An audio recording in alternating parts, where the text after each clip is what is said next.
ഇന്ന് തന്നെ ഡൗൺലോഡ് ചെയ്യൂ. കാണൂ നിങ്ങളുടെ ഫേവറേറ്റ് ഷോസ്. അച്ഛാ ഞാനേ ഒരു 10 മണിയാകുമ്പോ തിരിച്ചു വരും. അപ്പോഴേക്ക് റെഡി നിൽക്കണം കേട്ടാ. അതെന്തിനാ? അതെന്തിനാന്നാ? അപ്പൊ പറഞ്ഞോക്കെ മറന്നാ? ഇന്ന് ഹോസ്പിറ്റലിൽ പോണ്ടേ? നമുക്കേ ഒരു വിശദമായിട്ട് ചെക്കപ്പ് എടുത്തിട്ട് തിരിച്ചു വരാം കേട്ടാ. ഞാൻ പോട്ടെ. എടാ മോനെ ഒന്ന് നോക്കും. എന്തെങ്കിലും കുഴപ്പമുണ്ടോ? എന്താ എന്താ പ്രശ്നം? എന്താ എടാ എനിക്ക് വല്ല കുഴപ്പമുണ്ടോ? എടാ എനിക്ക് പഴയ പോലെ പറയത്തക്ക കുഴപ്പങ്ങളൊന്നുമില്ല, ഒരു കുഴപ്പമില്ല. പിന്നെ എന്തിനാടാ വെറുതെ കൊണ്ടുപോയി കാശ് കളയുന്നേ?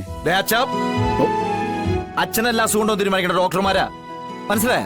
എടാ എന്തെങ്കിലും ഉണ്ടെങ്കിലല്ലേ അവരെ കാണേണ്ടതായിട്ടുള്ളൂ. അത് ശരി, അപ്പൊ പോണ്ടാന്നാണ് പറയണേ. ഓ എന്താ ചുമ്മാ അത്. പക്ഷേ നീയേ ശാലിനടുത്തിരുന്ന് പോണേ. ശാലിനടുത്തേക്ക്? ആ അതെന്തിനി? എടാ എന്നെ രാവിലെ ഫോൺ വിളിച്ച് പറഞ്ഞായിരുന്നു എങ്ങനെയെങ്കിലും നിന്നെ അങ്ങോട്ട് പറഞ്ഞു വിടണേന്ന്. കാര്യമൊക്കെ അവളെന്നെ പറയൂടാ. എനിക്കൊരു ഓട്ടോ ഉള്ളതാ. ഞാൻ അത് ശരിയല്ല, ഞാൻ അവളെ വിളിച്ച് പറഞ്ഞോളാം. അതിന്റെ അടിയിൽ ഇനി അച്ഛൻ്റെ ഒരു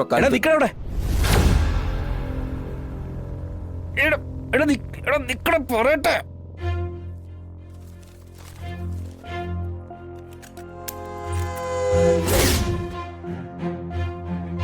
എടാ നീ കിടന്ന് ശരിക്കും ഓടുന്നുണ്ടെന്ന് എനിക്കറിയാം, നന്നായിട്ട് അറിയാടാ.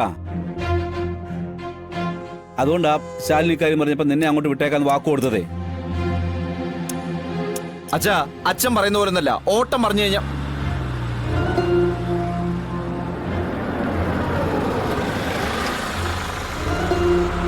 ാരപ്പത്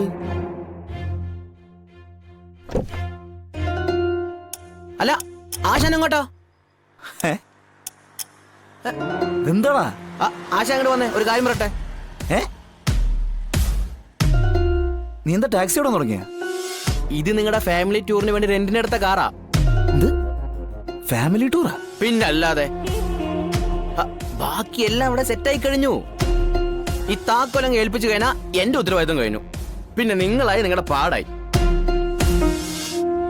ഉടനെ കൊണ്ടു ചെല്ലണമെന്ന് പറഞ്ഞ ഏടത്തേമെന്നെ വിട്ടതാ. അല്ല നിങ്ങൾ ഈ പറയുന്നത് എനിക്ക് മനസ്സിലാവണില്ലേ? മനസ്സിലാക്കാൻ ഇത്രേ ഉള്ളൂ.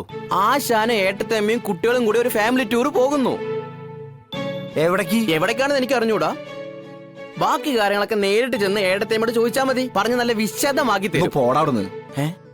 എനിക്ക് വേറെ പരിപാടിയുള്ളതാ. അവന്റെ ടൂറ് എവിടേക്കാണ്? അവിടെ നിൽക്കാശാനെ. എന്ത് പരിപാടിയാ? നീ ചവിട്ടാടം വല്ലതും കളിക്കാൻ പോവാന്നോ?